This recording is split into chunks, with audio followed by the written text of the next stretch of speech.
in which I learned to season my food.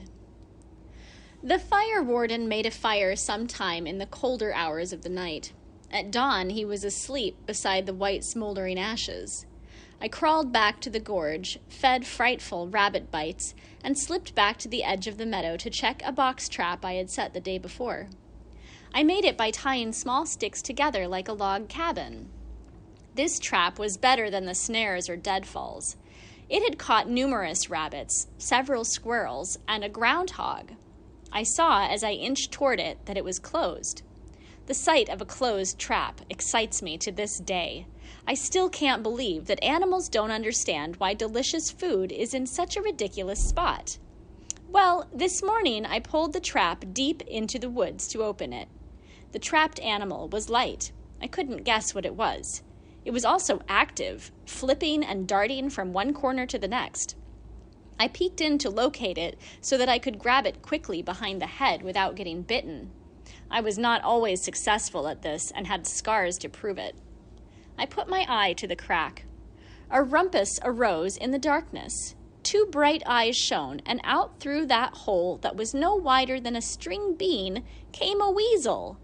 He flew right out at me, landed on my shoulder, gave me a lecture that I shall never forget, and vanished under the scant cover of trillium and bloodroot leaves.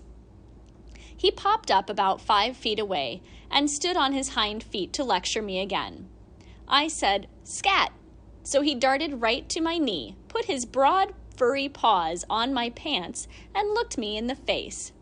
I shall never forget the fear and wonder that I felt at the bravery of that weasel.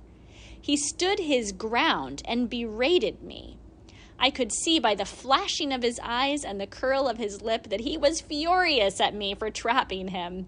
He couldn't talk, but I knew what he meant. Wonder filled me as I realized he was absolutely unafraid. No other animal, and I knew quite a few by now, had been so brave in my presence. Screaming, he jumped on me. This surprised and scared me. He leaped from my lap to my head, took a mouthful of hair and wrestled it. My goosebumps rose.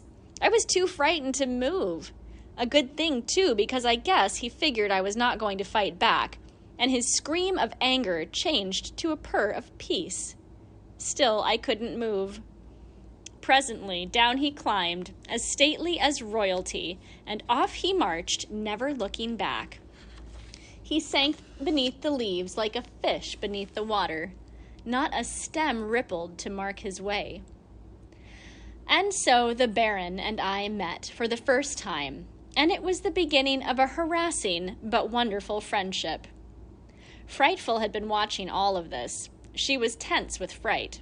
Although young and inexperienced, she knew an enemy when she saw one.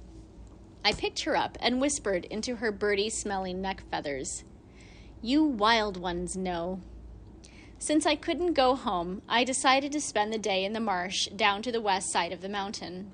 There were a lot of cattails and frogs there. Frightful balanced on my fist as we walked. She had learned that in the short span of one afternoon and a night. She is a very bright bird. On our way, we scared up a deer. It was a doe. I watched her dart gracefully away and said to Frightful, "That's what I want.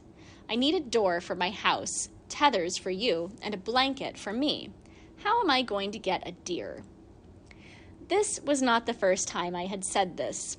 The forest was full of deer, and I already had drawn plans on a piece of birch bark for deadfalls, pit traps, and snares. None seemed workable. The day passed. In the early evening, we stole home, tree by tree, to find that the warden had gone. I cleaned up my front yard, scattered needles over the bare spots, and started a small fire with very dry wood that did not smoke much. No more wardens for me. I liked my tree, and although I could live somewhere else, I certainly did not want to. Once home, I immediately started to work again. I had a device I wanted to try, and put some hickory sticks on a tin can and set it to boiling while I fixed dinner.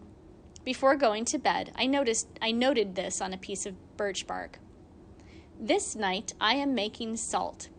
I know that people in the early days got along without it, but I think some of these wild foods would taste better with some flavoring. I understand that hickory sticks, boiled and dry, leave a salty residue. I am trying it. In the morning, I added, "It is quite true. The can is dry and thick with a black substance. It is very salty, and I tried it on frog's legs for breakfast. It is just what I have needed." And so I went into salt production for several days and chipped out a niche inside the tree in which to store it. June 19th. I finished my bed today. The ash slats work very well and are quite springy and comfortable. The bed just fits in the right-hand side of the tree.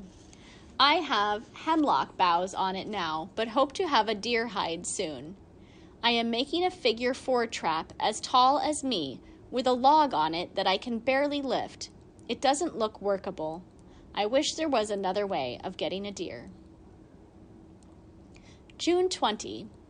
I decided today to dig a pit to trap a deer, so I am whittling a shovel out of a board I found in the stream this morning. That stream is very useful. It has given me tin cans for pots, and now an oaken board for a shovel. Frightful will hop from the stump to my fist. She still can't fly. Her wing feathers are only about an inch long. I think she likes me.